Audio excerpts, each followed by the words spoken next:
ఈ విత్తనాలు విత్తుతూ ఉండగా ఎక్కడ పడిపోయి? త్రోవ పక్కన పడిపోయి. అందరూ చెప్పండి, త్రోవ పక్కన పడిపోయి ఉన్నాయి. వాటిని ఎవరు దొంగిలించారు? ఇప్పుడు పక్షులు వచ్చి వాటిని ఏం చేసినాయి? తినివేసినాయి. అంటే దేవుడు వాక్యమును మన యొద్దకు వచ్చేటప్పుడు, నేను ఎన్నోసార్లు చెప్తుంటాను, ఆ వాక్యమును మన హృదయంలో భద్రం చేసుకోవాలి. భద్రము చేసుకోకపోతే అపవాది వచ్చి వాటిని దొంగిలిస్తాడు అని వాక్యము ఇక్కడ సెలవిస్తూ ఉంది. అంటే ఎత్తబడుతున్న ప్రతి మాట అనగా మనకి ఏ వచనము నుండి దేవుడు మనతో మాట్లాడుతూ ఉన్నాడు, ఆ ప్రతి మాటను మనము జాగ్రత్తగా హృదయములో భద్రం చేసుకోవాలి. ఎక్కడ భద్రం చేసుకోవాలి? హృదయమందు భద్రం చేసుకోవాలి. ఎందుకంటే పాకెట్లో పెట్టుకోవడానికి వీలైనవి కాదు, పర్సులో పెట్టుకోవడానికి వీలై కాదు, హ్యాండ్ బ్యాగ్లో పెట్టుకోవడానికి కూడా పనికొచ్చేవి కాదు. ఎక్కడ భద్రం చేసుకోవాలి వీటిని? ఇప్పుడు ఇవన్నీ ఒకవేళ మనం మర్చిపోతామేమో, కానీ హృదయాన్ని మర్చిపోం కదండి. హృదయం ఎప్పుడు మనతోనే ఉంటుంది. కాబట్టి ఈ చదవబడిన లేఖనాన్ని దేవుడు అన్నాడు ఎక్కడ ఉంచుకోమన్నాడు? మీ హృదయంలో ఉంచుకోవాలి. లేకపోతే ఇక్కడ ఎవరు ఎత్తుకెళ్ళిపోయారు? ఎవరు ఎత్తుకెళ్ళిపోయి ఇక్కడ చెప్తాడు చూడండి. 13-19 చదవండి. 13-19 పేజీ నంబర్ 14. నేను ఉపమాన 13 అధ్యాయము 19 వచ్చిన సార్.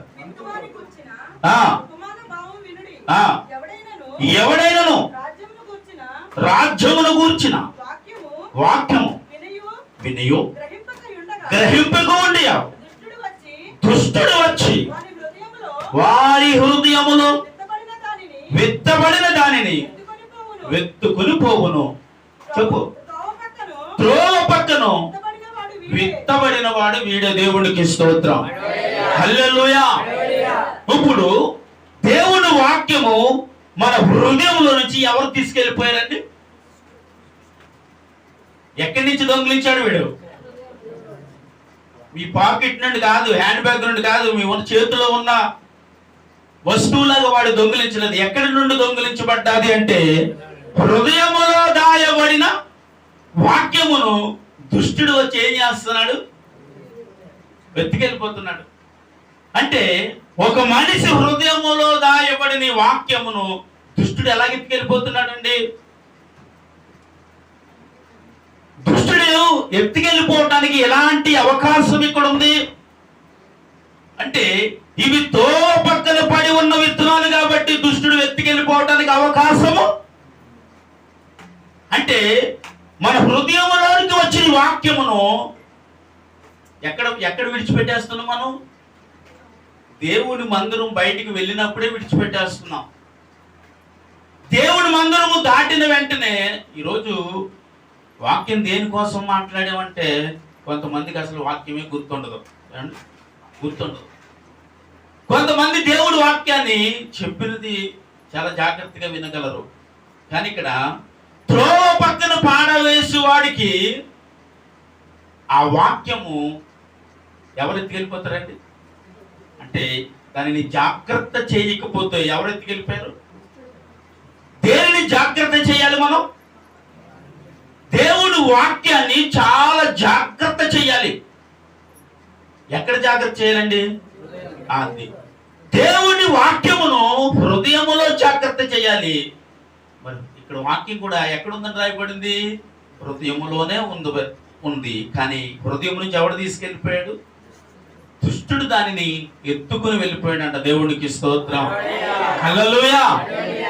అంటే ఒక మనిషిలో ఏది బలముగా పనిచేస్తుందో, ఒక మనిషిని ఏది బలముగా కాపాడుతుందో, ఒక మనిషిని ఏది ఆశీర్వదిస్తుందో, ఒక మనిషిని ఏదైతే భద్రముగా కాపాడుతుందో, ఒక కుటుంబాన్ని ఏదైతే కాపాడుతుందో, దానిని ఎవడు కనిపెట్టాడు? ఇప్పుడు దుష్టుడు కనిపెట్టాడండి.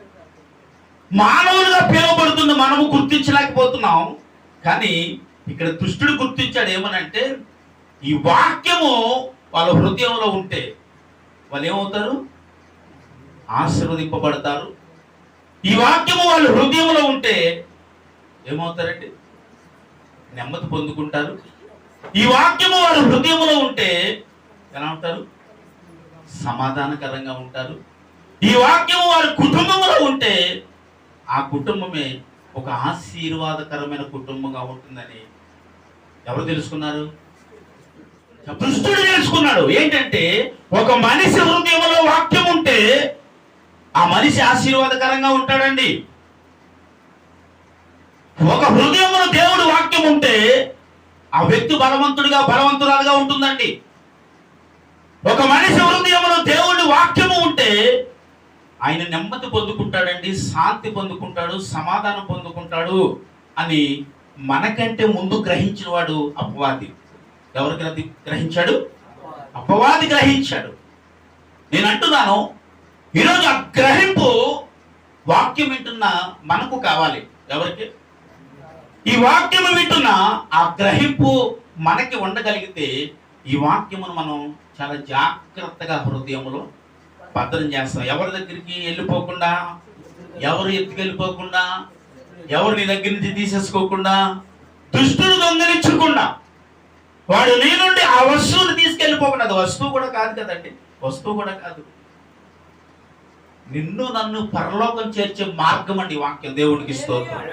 ఆ మార్గం మన నుండి తొలగిపోకుండా ఉండునట్లుగా ఈ వాక్యము మన హృదయంలో చాలా జాగ్రత్తగా భద్రం చేసుకోవాలి. త్రోవ పక్కన పడబడిన విత్తనం అంటే మనము విడిచిపెడితే అది ఎక్కడ పడిపోతుంది? త్రోవ పక్కన పడిపోతుంది.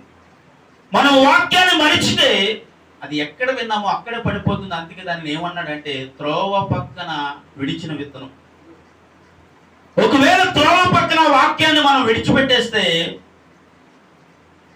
ఆ వాక్యాన్ని ఎవడు వెతికెళ్ళిపోయాడంటే దుష్టుడు వెతికెళ్ళిపోయాడు. స్తోత్రం చెప్పండి. హల్లెలూయా. ఆ వాక్యాన్ని దుష్టుడికి అప్పగించవలసిన అవసరత ఇక్కడ మనమే కల్పిస్తున్నాం వాడికి. కాబట్టి ఈ వాక్యమును నువ్వు హృదయంలో చాలా భద్రముగా చేయాలి. త్రోవ పక్కన విడిచిపెట్టకుండానట్లుగా చేయాలి. హల్లెలూయా. అంటే విన్న ప్రతి వాక్యమును మన హృదయంలో ఎలా చేసుకోవాలి? చాలా భద్రముగా కాపాడుకోవాలి. ఎంత భద్రం అండి? ఎంత భద్రం? చాలా భద్రముగా ఆ వాక్యాన్ని కాపాడుకుంటే దేవుడు మనల్ని భద్రంగా కాపాడుకుంటాడు. స్తోత్రం. దేవుడు మనల్ని అద్భుతంగా కాపాడుకుంటాడు. స్తోత్రం. ఎందుకంటే వాక్యము దేవుడై ఉన్నాడు. ఎవరు చెప్పండి? అంటే ఇప్పుడు వాక్యము త్రోవ పక్కన పడిపోయిందంటే దేవుడిని మన త్రోవ పక్కన విడిచి వెళ్ళిపోయిన వారమే. అంటే దేవుడిని ఎప్పుడైతే మనం విడిచిపెట్టామో అపవాది వచ్చాడు. చెప్పండి, అపవాది వచ్చాడు. ఎందుకని? త్రోవ పక్కన ఎవరిని వదిలేసాం అన్నది ఇక్కడ విత్తనం. విత్తనం అంటే వాక్యము. వాక్యం అంటే యేసుక్రీస్తు ప్రభువే. యేసుక్రీస్తు ప్రభువును ఒకవేళ మనం విడిచిపెడితే మన దగ్గరికి వచ్చేవాడు ఒకడు ఉన్నాడు కదా, వాడు ఎవరయ్యా అంటే అపవాది.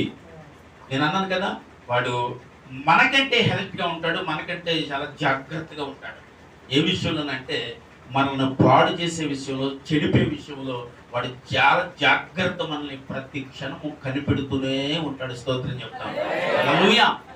కాబట్టి వాడు మనల్ని కనిపెడుతున్నాడు అంటే మనం ఎవరిని కనిపెట్టాలి? ఇప్పుడు వాడి ఎత్తుగడలు కనిపెట్టి ప్రభు వాక్యమును హృదయంలో భద్రం చేసుకోవాలి. వాక్యమును త్రోవలో విడిచిన వారి వలె బ్రతకూడదు. వాక్యమును మన హృదయంలో భద్రం చేస్తే నీ హృదయంలో ఎవరున్నారు? ఇప్పుడు చెప్పాలండి, యేసయ్య ఉన్నాడండి. హల్లెలూయా.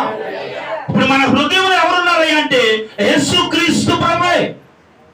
ఒకవేళ త్రోవ పక్కన విడిచాడు, నేను అన్నాను యేసయ్యను మనం త్రోవ పక్కన విడిచినట్లే.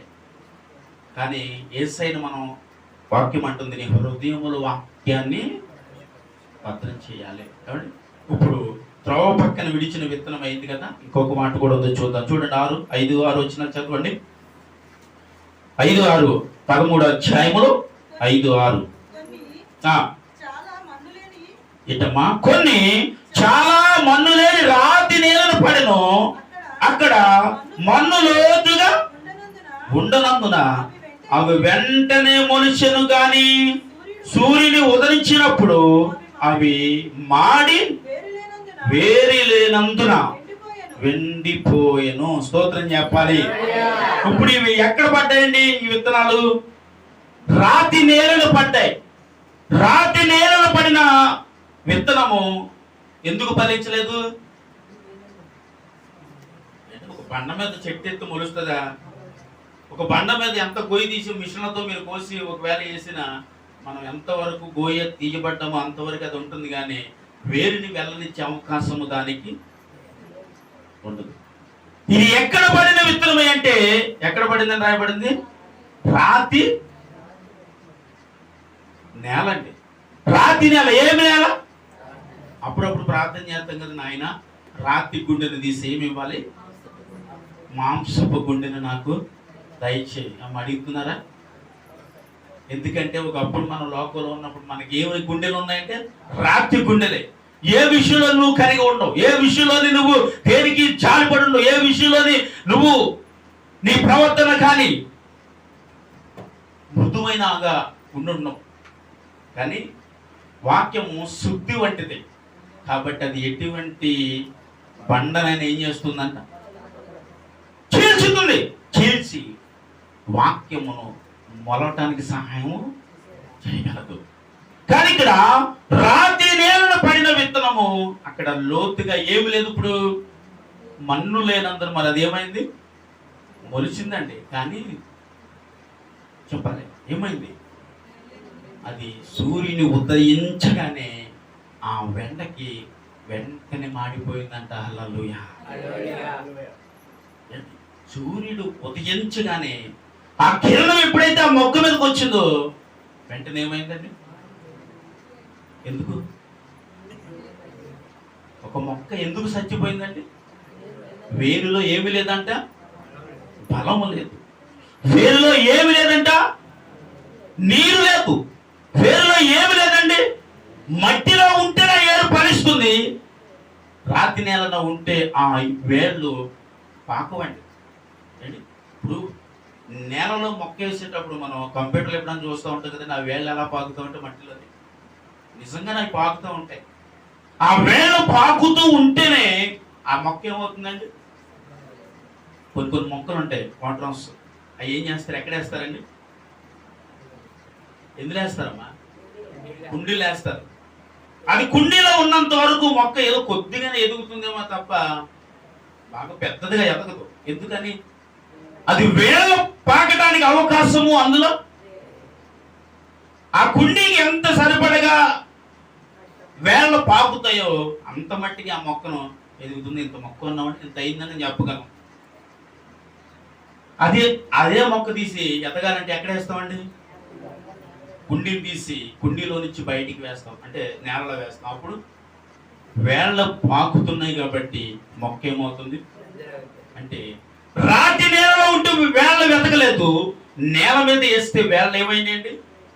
వెతుకుతూ అంటే పాకుతూ. ఆ వేళ్ళు ఎప్పుడైతే పాకుతున్నాయో చెట్టు ఏమవుతుంది? ఒక మనిషి జీవితాన్ని దీన్ని బట్టి అర్థం చేసుకుంటే నీ హృదయములో ఈ వాక్యం ఈ రీతిగా అట్టి హృదయం కలిగి ఉన్నప్పుడు ఆ విత్తనం ఏమవుతుందంటే ఇప్పుడు చెప్పాలండి మొక్క అయింది. మొక్క అయి అది ఎదుగుతూ మొక్క ఎదగడానికి కారణం ఏంటంటే ఇక్కడ కింద ఏమి ఎదుగుతుంది? వేళ్ళు ఎదుగుతున్నాయి కాబట్టి ఇక్కడ మొక్క కూడా ఎదుగుతుంది. వేళ్ళు ఎదగకపోతే మొక్క ఎదగదండి. వేళ్ళు ఎదుగుతున్నాయి కాబట్టి ఇక్కడ మొక్క కూడా ఎదుగుతూ ఉంది. అందుకే రాతి నేలను పడిన విత్తనము ఏమైందండి? చచ్చిపోయింది. ఉష్ణోగ్రతకి ఏమైందంటే చచ్చిపోయింది మొక్క. అంటే దీనిని బట్టి మరి మనిషి జీవితం కూడా ఎలా ఉందండి? ఇక్కడ చెప్పబడుతున్న ప్రతి మాట ఒక మనిషి కొరగా చెప్తా ఉన్నాడు. స్తోత్రం చెప్పాలి. హల్లెలూయా. ఇక్కడ చెబుతున్న ప్రతి మాట దీని కొరగా చెప్తా ఉంది. చూడండి ఒకసారి చదువుతాం. 13:20 చదవండి. రాతి నేలను పడిన విత్తనము ఎవరితో పోల్చబడిందో చూద్దాం. అయితే దానిలో ఏమి లేదు? వేరు లేనందున అతడు కొంతకాలము నిలుచును గాని వాక్యము నిమిత్తము శ్రమయైనను హింసైనను కలుగగానే అభ్యంతరపడును. హల్లెలూయా. ఏమైందండి ఇక్కడ? వారు ఫలించడం మొదలు పెట్టారు. దేవుళ్ళో ఎదుగుతున్నారు, చాలా ఆత్మీయంగా బలపడుతున్నారు. అనే సమయంలో ఏమొచ్చిందంటే వీరికి శ్రమ, హింస కలగగానే వీరు ఏమయ్యారంటే ఏమయ్యారండి అంటే పడిపోవటానికి, జారిపోవటానికి ఆ చెట్టు ఏమైంది? ఇప్పుడు పడిపోవటానికి అవకాశమును చూపిస్తా ఉంది. ఎందుకు చెప్తా ఉందంటే అది మట్టిలో లేదండి. ఆ చెట్టు ఎక్కడుంది? ఒకవేళ నీవు మట్టిలోనే నువ్వు మలోటం మొదలు పెడితే ఒక వృక్షములా, ఎలాగండి వృక్షము అంటే ఆకాశము నుండి ఎత్తైన స్థలం, అంటే ఒక ఎత్తైన చెట్టు ఏ రీతిగా ఎదిగి ఫలిస్తుందో చెప్పాలండి. ఒక చెట్టు అనిందంట ఆ నేల నుండి బాగా ఎదిగి అన్నదంట. ఏమనింది? నేను చూసావా భూమి, నేను నీకంటే ఎంత ఎత్తులో ఉన్నానో. ఆ భూమి ఏమన్నదండి? నువ్వు ఆ ఎత్తులో నిలవబడటానికి కారణం ఎవరు? హల్లెలూయా చెప్పండి. నువ్వు ఆ ఎత్తులో నిలవబడటానికి కారణం ఎవరో తెలుసా? నేనే. నేల అంటుంది. అంటే ఈరోజు ఆ చెట్టు నిలవబడిన స్థలాన్ని మర్చిపోయి అంటుందంట, ఇక్కడ ఉన్నాను చూసుకున్నాను ఒక్కసారి, ఎక్కడున్నాను? ఈ నేల అంటుందంట. తాను తగ్గించుకుని చెప్తుంది. అహంకారంతో ఏమో దాన్ని పడగొట్టట్లేదు కదండి. ఏముంది? నువ్వు అక్కడ ఉండటానికి కారణం ఇక్కడ నేను వేయబడిన పునాది. దేవుడికి స్తోత్రం, హల్లెలూయా. ఎప్పుడైతే ఆ పునాది ఆ రీతిగా ఉందో ఆ చెట్టు ఎదగటానికి కారణమైంది. ఏ చెట్టు అండి? చెప్పాలి. నేనేనండి. ఈరోజు నేను ఈ రాతి నేలనే ఒకవేళ ఉంటే నేను ఎదగలేనండి. ఏమవుతాను? చచ్చిపోతానండి. ఎందుకంటే నా వేళ్ళ పాకటానికి ఎక్కడ స్థలం లేదు. అదే మట్టి నేలలో అంటే నేల యందు కానీ నేను ఉంటే ఏమవుతాను అన్నదని ఎంత ఎత్తుకైనా ఎదగగలను. ఎందుకని ఆ భూమి అట్టి సపోర్ట్ ఆ చెట్టుకి ఇస్తుంది. సార్ గారికి ఎంత ఇబ్బంది అయితే పంపించి అండి ఒక సైడ్ లేకుండా. అంటే మనము మట్టి నేలందు ఎప్పుడైతే ఒక విత్తనం వేయబడిందో ఆ విత్తనము చక్కని వేళ్ళ పాకుతూ దాన్ని ఆపేవాడు ఎవడు ఉండడు ఇంక దేవుడు తప్ప. స్తోత్రం చెప్పండి. ఒకవేళ కోపం వస్తే మనమే నరకాలి తప్ప దాన్ని ఎవరు నరుకుతారండి? ఇంకా ఎవరు నరకాలి? దేవుడు ఒకసారి పడగొట్టాడు. ఒకసారి చెప్పాడు కదండి, ఏమని? యోనా దగ్గర చెట్టు ఒక రాత్రిలోనే మొలసి ఏం చేసింది? మళ్ళీ తెల్లారేసరికల్లా ఆ చెట్టు ఏమైంది? పడిపోయింది. ఎందుకని? దాన్ని దేవుడు ఇచ్చాడు, మళ్ళీ దేవుడు దాన్ని పడగొట్టుకెళ్ళి. అందుకే అంటున్నాను, ఆయన మాత్రమే చేయగలడు ఏదైనా సరే. రెండోది, మనం కూడా చేయగలం మనకున్న మూర్ఖత్వాన్ని బట్టి. దేవుడికి స్తోత్రం, హల్లెలూయా. ఒక మనిషిలో అట్టి మూర్ఖత్వం ఉంటే ఆ చెట్టుని ఏం చేసుకుంటాడు? నా ఇష్టం అండి, నా చెట్టు నరికేసుకుంటాను, ఉంచుకుంటాను, మీకెందుకు? దేవుడికి స్తోత్రం, హల్లెలూయా. నా చెట్టుని ఉంచుకుంటానో తెంచుకుంటాను. కానీ ఈ చెట్టు ఎవరు నాటారండి? చెప్పాలండి. ఇప్పుడు ఆ చెట్టు అన్నదనుకో, నా ఎటువంటి నరికేసుకుంటాను నేను అన్నదనుకో, దానిని పాతిని యజమానురాలుగా మనం ఏమంటాం? వేసింది నేను కాబట్టి నరికిది ఎవరు నరకాలా? ఇప్పుడు ఒకవేళ నీ జీవితాన్ని నువ్వు పాడు చేసుకుంటే దేవుడు కూడా ఇలాగే మన పట్ల ప్రభు సంధించవలసిన అవసరత ఉందని వాక్యం అంటుంది. హల్లెలూయా. అంటే మన జీవితాన్ని మనము పాడు చేసుకుంటా ఉంటే దేవుడు చూస్తూ ఉండడురా. దేవుడు అంటాడు, ఇది నాటింది నేను, నీళ్లు పోసింది నేను. ఈరోజు అంటు కట్టడానికి, లేకపోతే నువ్వు విస్తారంగా ఎదగటానికి, నువ్వు విస్తరించబడటానికి, ఆ ఫలము కాయడానికి కారణము అంటాడు ఆయన, నేను. కాబట్టి ఆ ఫలము మీద, ఆ చెట్టు మీద ఎవరికి అధికారం ఉంది? యజమానుడికి. ఎవరికి అధికారం ఉంది? యజమానుడికి అండి. ఈరోజు ఫలములుగా, వృక్షములుగా ఈ భూమి మీద నిలబడిన మీరందరూ, మీ అందరికి యజమాని ఎవరు? మా ఆయనండి, మా ఆవిడండి. ఏంటండి ఆ మాట నవ్వుతూ మాకేముండదు. ఇక్కడ యేసుక్రీస్తు వాక్యం అంటుంది, ఎవరిని వాక్యం అంటుందండి? నేను సమస్తమును ఆయన. అంటే ఈరోజు ఈ వృక్షముగాను ఉండటానికి కారణము నీ యజమానుడు ఆయనే. ఎవరండి? యేసుక్రీస్తు ప్రభు, నీ కాపరి. ఆయన అంటున్నాడు, ఈ చెట్టు మీద ఎవరికి అధికారం ఉంది? యజమాని వచ్చాడు, చెట్టు వైపు చూశాడు. ఎంతకాలమైన ఈ చెట్టు ఏమవట్లే, ఫలించట్లేదు, కాబట్టి దీన్ని నరికి బయటపాడే. అయితే యజమానుడు అంటున్నాడు, యజమానుడు కాదు, తోటమాలి అంటున్నాడు, అంటే ఆ మొక్కని నాటిలో అంటున్నాడు, అయ్యా మరొక అవకాశం, మరొక సంవత్సరము దానికి అవకాశం ఇవ్వండి. ఒకవేళ ఈసారి కూడా ఇది ఫలించకపోతే, ఎప్పుడు ఫలించకపోతే ఏమడిగాడు యజమానుడితో? తోటమాలి అంటున్న మాట, మరొక సంవత్సరము అవకాశం ఇవ్వండి. ఆ అవకాశం ఇచ్చిన తర్వాత ఒకవేళ అది ఫలించకపోతే, ఒకవేళ అది కాపు కానీ కాయకపోతే, మీరు చెప్పినట్టుగా నేను ఏం చేస్తాను? ఆ సంవత్సరం అంతటి కూడా ఏం చేశాడంటే దాన్ని చెప్పాలి. ఆ సంవత్సరం అంతా అది కాపు కాయటానికి దానిని చాలా ప్రయాసపడి దాని చుట్టూ శుభ్రం చేసి దానికి కావలసిన ఎరువులు వేసి అది ఫలిస్తుందా లేదా, యజమానికి ఏం సమాధానం చెప్పాలని ఏడ్చి ఏడ్చి ఏడ్చి ఏడ్చి ఏం చేస్తున్నాడు?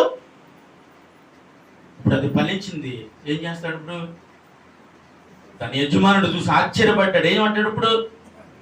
అది ఫలించడానికి కారణము ఎవరంటే యజమాని. అంటే యజమాని కాదు, తోటమాలి. ఎవరు? తోటమాలి. ఆ తోటలో పని చేసిన వాడు. ఆ చెట్టు పాడైపోకూడదని తను పడ్డ ప్రయాస. ఈ రోజు నేను అంటున్నా, ఆ తోటలో నాటబడిన చెట్టు నీవు నేనే ఈరోజు. హల్లెలూయా. కాబట్టి ఈ చెట్టు పాడైపోతున్నా, ఈ చెట్టు కాపు కాయకపోతున్నా, ఈ చెట్టు దేనికి పనికిరాదని ఇతరులు నీ కొరకు అవమానంగా మాట్లాడుతున్నా, ఇది ఫలించే దినముందండి. ఆమె చెప్పాలి. హల్లెలూయా. అయ్యా, ఈ చెట్టు ఎప్పుడు ఫలిస్తుంది? ఈ చెట్టు ఫలించడానికి కారణం ఏంటంటే యేసుక్రీస్తు ప్రభు మన యజమానుడిగా ఉన్నాడంటే, మన తోటమాలిగా ఉన్నాడు. కాబట్టి మనల్ని ఏం చేస్తున్నాడంటే, ప్రతిసారి దేవుడి వాక్యము చేత మనలో ఉన్న చెత్త చెదరాన్ని తీసి ఎరువు వేసి నీరు వేసి అనేకమైన ఈ పరిచర్య, అంటే పరిచర్య దేవుడి వాక్యము ద్వారా మనల్ని శుభ్రం చేస్తా ఉన్నాడు. అప్పుడు మనం ఫలించేటట్టుగా మన యజమానుడి దగ్గర కనిపిస్తే ఎవరు సంతోషిస్తారండి? మొక్క నాటిన వాడు సంతోషిస్తాడు. హల్లెలూయా. అయ్యా, ఎవరు నాటించి అంటే ఎవరు సంతోషించాలని అడిగితే మొక్క నాటిన వాడు సంతోషించాలి. స్తోత్రం చెప్పండి. హల్లెలూయా. ఒక మంచి మొక్క తెచ్చేసారండి, అది ఫలించకపోతే ఏం చేస్తారు? మొన్న కదండి, మొన్న ఒక 4-5 రోజులు అవుతుంది, తిమ్మాపురం వెళ్ళాం మేము. అక్కడ ఆ చెట్టు అండి చాలా పెద్ద మామిడి చెట్టు. ఆ చెట్టు పచ్చడి కూడా మేము తిన్నాం. అది కాయలతో ఉండగానే కొట్టేశారు. ఎంత బాధ అనిపించిందో తెలుసా అండి. ఆ చెట్టు అలా పడిపోతే యజమానుడు కూడా చాలా ఏడ్చారు. ఎందుకని? అది ఫలింపలేని చెట్టు అయితే అంత బాధ ఉండదు. అబ్బాయి అది కాయట్లేదు కాబట్టి ఎందుకండి, ఉంటే అంతా పోతే అంతా అని అనుకుంటాం. కానీ అది దేనితో పోయిందండి? ఫలాలతో పోయింది, ఫలిస్తూ పోయింది. అంటే దేవుడు అనుకుంటున్నాడు నువ్వు ఫలముతో ఉండాలి, నువ్వు ఫలిస్తూ ఉండాలని దేవుడు అనుకుంటున్నాడు. కానీ మనం ఫలించకపోతే మనల్ని చూసి బాధపడే ఒక వ్యక్తి ఉన్నారండి. ఈ నాటబడిన ఈ మొక్కలు ఎదగకపోతే, ఈ నాటబడిన ఈ మొక్క అభివృద్ధి చెందకపోతే, వేసిన యజమానుడు కూడా ఎందుకు ఈ మొక్క వేసానా అని బాధ కలుగుతుంది. ఈరోజు నన్ను ఈ భూమి మీద నాటబడిన యేసుక్రీస్తు ప్రభుకి ఇలాంటి ఆలోచన రాకుండానట్లుగానే నేనేం చేయగలగాలి? ఈ తోటలో ఫలించాలండి. ఎక్కడ ఫలించాలి? నాటబడిన ఈ తోటలో నువ్వు ఫలించి అభివృద్ధి పొందుతూ ఫలాలను ఇస్తూ ఉంటే యజమానుడు ఆనందించినట్లు యేసుక్రీస్తు ప్రభు నన్ను చూసి ఏం చేస్తాడు చెప్పండి? ఆనందిస్తాడు. హల్లెలూయా. ప్రభు ఆనందించాలి అంటే మనం ఏం చేయాలంటే ఇప్పుడు ఫలించాలని చెప్పండి. చెప్పండి అందరూ. అది ఫలించాలి. ఎవరు ఆనందించాలంటే? యేసుక్రీస్తు ప్రభు ఆనందించాలంటే నేను ఎలా ఉండాలి? ఫలించాలయ్యా. ఎక్కడ ఫలించాలి? ఈ భూమి మీద ఉండగా ఫలించాలి, అభివృద్ధి పొందాలి. ఆశీర్వాదకరంగా ఉండాలి, అనేకులకు సమాధానకరంగా ఉండాలి, అనేకులకు ఆశీర్వాదకరముగా సమాధానకరంగా ఒక ఉన్నతమైన స్థలంలో ఉండాలని దేవుడు నిన్ను నన్ను చెప్పండి కోరుకుంటున్నాడు. నీ జీవితంలో ఒకవేళ ఆలస్యం కావచ్చు, ఇంకా ఒక క్రైస్తవ జీవితం కూడా, ఒక క్రైస్తవుడు కూడా, ఒక క్రైస్తవుడు కూడా ఇలాగే ఉండాలన్నది దేవుడు ఉద్దేశం అన్న వాళ్ళందరూ చప్పట్లు కొట్టేసాను. ఎవడి ఉద్దేశం అంటే ఇది దేవుని ఉద్దేశం, ఇది దేవుని నిర్ణయము నీ పట్ల నా పట్ల. అది చాలా అద్భుతంగా చేయబడిన ప్రణాళిక. ఎవరి పట్ల అండి చెప్పాలి? నా పట్ల అని చెప్పుకోండి. నా పట్ల దేవుడికున్న ఒక ప్రణాళిక. హల్లెలూయా. అంటే మనకి ఒక వ్యక్తి కొరకు, ఒక వృక్షం కొరకు ఏ ప్రణాళిక కలిగి ఉన్నారో యేసుక్రీస్తు ప్రభు కూడా నీ కొరకు, నీ కుటుంబం కొరకు, నీ బిడ్డల కొరకు, నీ భార్య కొరకు, నీ భర్త కొరకు ఒక ప్రణాళిక కలిగి ఉన్నాడు. ఒక్కరు కూడా ఆమేనని చెప్పండి. హల్లెలూయా. ఒక ప్రణాళిక కలిగి ఉన్నాడు. ఆ ప్రణాళిక ఏంటండి? నువ్వేం చేయాలనుకుంటున్నాడు దేవుడు? ఫలించాలి, అభివృద్ధి పొందాలి. అభివృద్ధి పొందటానికి అవసరమన్నీ ఎక్కడున్నాయండి? మొదటిది ఎక్కడుంది? త్రోవ పక్కన. రెండోది రాతి నేల అండి. మూడోది కూడా చూద్దాం, చూడండి. 13:7 చదవండి ఒకసారి. మత్తయి సువార్త 13వ అధ్యాయము 7వ వచనం. కొన్ని ముండ్ల పొదలలో పడెను, ముండ్ల పొదలలో ముళ్ళ పొదలు ఎదిగి ఏం చేసినాయండి? వాటిని అణిసివేసును. చాలు, అదే మనకు అదే కావాలి. కొన్ని ఎక్కడ పడ్డాయి చెప్పండి? ముండ్ల పొదల్లో పడినాయి. కానీ ఏది ఎదిగింది ఇక్కడ చెప్పండి? వేయబడిన విత్తనం ఎదగలేదు, ముండ్ల పొదలు ఎదుగుతున్నాయి. అంటే ఇక్కడ ఉన్న చెత్త ఎదుగుతుంది కానీ వేయబడిన విత్తనం ఇదేంటండి? ముండ్ల పొదలో పడిన విత్తనము మరి ఎందుకు ఎదగట్లేదు? అక్కడ ఎదగటానికి వాటికి అవకాశం ఏది ఇవ్వట్లేదు? అక్కడ ఉన్న ముళ్ళ పొదలు ఇవ్వట్లేదండి. అక్కడ ఉన్న ముళ్ళ పొదలు ఎదుగుతున్నాయి కానీ వేయబడిన విత్తనం ఎదగట్లేదు. ఎందుకు ఎదగట్లేదు చూద్దాం, చూడండి. 13:22 చదువుతాం. మత్తయి సువార్త 13:22.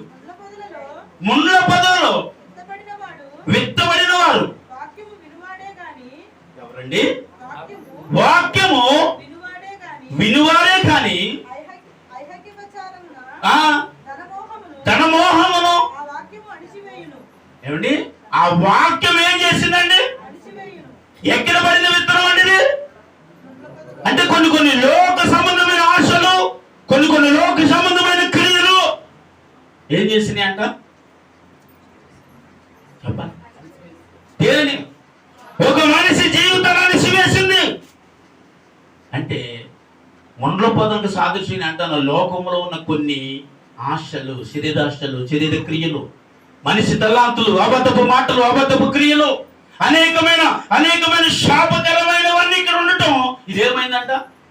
ఇది ఎదుగుతుంది కానీ మనిషి ఎదగట్లేదు. ఎందుకంటే ఇక్కడ ఏమయ్యారు మీరు? విత్తనం వేయబడింది కానీ ఎదగకుండా ఇక్కడ కొన్ని మనిషిలో ఉన్న కొన్ని ఆశలు ఆ మనిషిని అభివృద్ధి చేయకుండా ఎక్కడ తిప్పుతూ ఉన్నాయి? లోకంలో బ్రతకటానికి కారణమైంది. హల్లెలూయా. అందుని బట్టి ఆ వ్యక్తి ఏం చేయలేకపోతున్నాడంటే చెప్పండి, ఎదగలేకపోతున్నాడు. ఇక్కడ ఏది ఎదిగిందని రాయబడి ఉంది? ముండ్ల పొద ఎదుగుతున్నాయి, పనికిరానివి ఎదుగుతున్నాయి. కానీ మనలను ఎదగకుండా చేసేది, మనల్ని ఎదగకుండా చేసేది ఏంటండి? ఇవన్నీ అంటే కొన్ని లోక సంబంధమైన నేను చూసాం కదా. ఇవి ఒక మనిషిని ఎదగకుండా, అంటే ఆత్మీయంగా ఆ వ్యక్తి బలపడకుండా, ఆ వ్యక్తి తన జీవితాన్ని పాడయ్యేటట్లుగా ఎదిగిపోతున్నాయి. వచ్చేస్తున్నాయి ఒక మనిషి మీదకి. కానీ మనం నువ్వు ఎదగలుగుతున్నావా? వీటన్నిటిని పక్కన పెట్టి నువ్వు జీవించగలిగితే నువ్వు ఎదుగుతావు. చెప్పండి దేవునికి స్తోత్రం. అయ్యా, నేను ఎదగాలంటే వేటిని విడిచిపెట్టాలి? దేవునికి స్తోత్రం. హల్లెలూయా. వీటిని విడిచాలి. లోక సంబంధమైన ప్రతి దానిని విడిచినప్పుడు మొక్కల అంటే వృక్షముగా వేయబడిన విత్తనం ఎదుగుతుంది, ముళ్ళ కంచె ఏం చేయబడుతుంది, తోటమాలి చేత పీకి ఆడవేయబడుతుంది. స్తోత్రం చెప్పాలి. హల్లెలూయా. ఇప్పుడు వ్యవసాయం చేసేటప్పుడు మనం చూస్తాం, ఏం చేస్తారండి వాళ్ళు, కలుపు తీస్తారు కదా, కలుపు తీస్తారు. ఎవరికి తెలుసా? వ్యవసాయం చేస్తున్న వాళ్ళు అందరూ ఉన్నారు ఎవరన్నా ఇక్కడ? కలుపు తీస్తారు. కలుపు అంటే ఏంటండి? ఆ ఒర్రి మధ్యన కొన్ని పనికిరాని చెత్త చెదారము మొలుస్తుంది. వాటిని ఎవరు తీస్తాడు చెప్పాలి? ఆ చేను యజమాని అలాగే తీరడండి. బాగా 100 ఎకరం 150 ఎకరం ఉందనుకోండి, ఆయన అప్పుడు తీస్తాడు. ఎవరిని పెడతాడు?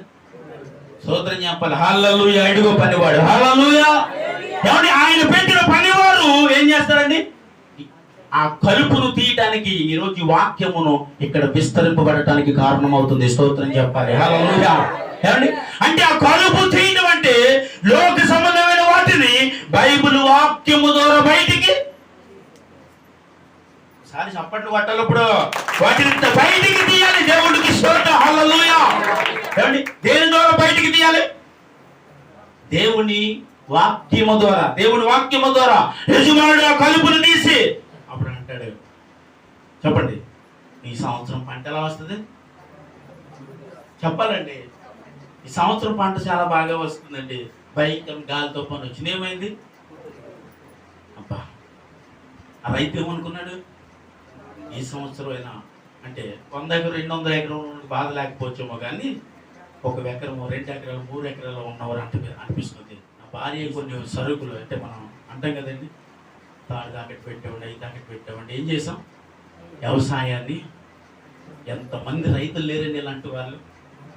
అయితే వీరందరూ ఏం చేసి అప్పు చేసి వ్యవసాయాన్ని పండించారు. ఆ ఒకవేళ పంట చేతికి వస్తే అప్పులు తీర్చుకుందాం అని అనుకున్నారు, కానీ పంట చేతికి రాకపోతే ఎంత ఏడుస్తున్నాడండి ఈరోజు దేవుడు. కలుపు తీయడానికి దేవుడు వాక్యం అన్నది వచ్చింది. ఆ వాక్యమును బట్టి కలుపు తీయబడితే నువ్వు ఫలిస్తే నీ యజమానుడు చేతికి పంట వస్తే ఆనందించినట్లుగా నీ యేసుక్రీస్తు ప్రభు నిన్ను బట్టి ఆనందిస్తాడని వాళ్ళందరూ మరొకసారి చెప్పండి. చెప్పాలి. ఎవరు ఆనందిస్తారండి? ఇప్పుడు నీ యజమానుడు ఆనందిస్తాడు. అంటాడు, ఏమంటే ఎంతో ప్రయాసపడ్డాను, చక్కగా కలుపు తీపిచ్చాను, అన్ని నీరు పెట్టాను, చక్కని ఎరువు కొట్టించాను, అన్ని చక్కగా చేసినారు, ఈ సంవత్సరము మంచి పంట చేతికి వచ్చిందని ఒక యజమానుడు ఆనందించిన దానికి రెట్లు నీ కొరకు నా కొరకు యేసుక్రీస్తు ప్రభువు ఆనందిస్తాడు. ఆమె చెప్పండి కొట్టాలి మరొకసారి.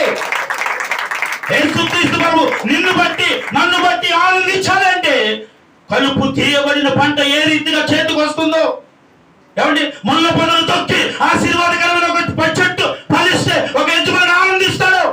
అలాగే ఒక కుటుంబంలో ఉన్న నీవు నేను ఎవరైనా సరే ఒక ఆశీర్వాదకరమైన వ్యక్తిగా ఉండాలంటే ముందు నీలో ఉన్న ఈ కలుపును వాక్యముతో బయటికి తీయాలి.